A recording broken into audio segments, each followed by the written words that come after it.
Монгол улсын үндэсний урлагийн их театр үзүүлж байна. За нүүдэлчин соёл иргэншилтэй монголчууд бидний хувьд одоо цоо шин соёл бий болсон нь хүрээ хийд байгуулагдсан буюу одоо суурин соёл иргэншил бий болсон үе юм аа.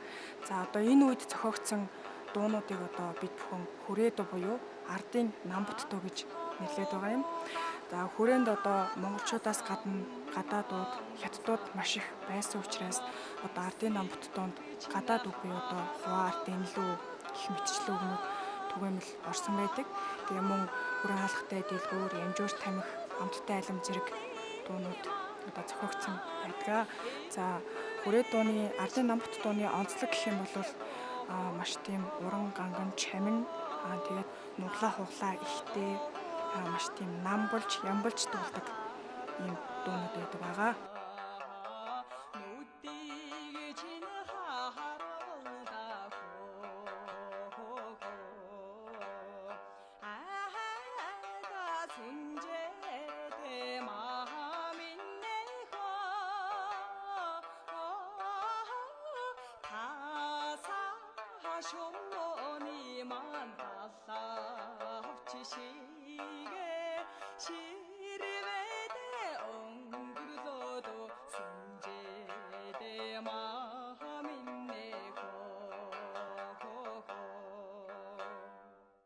Гэх мэтчлэн одоо ардын намбут дууг ганц одоо шанцтай болон хуучиртай ингэж одоо дуулдаг байсан байгаамаа.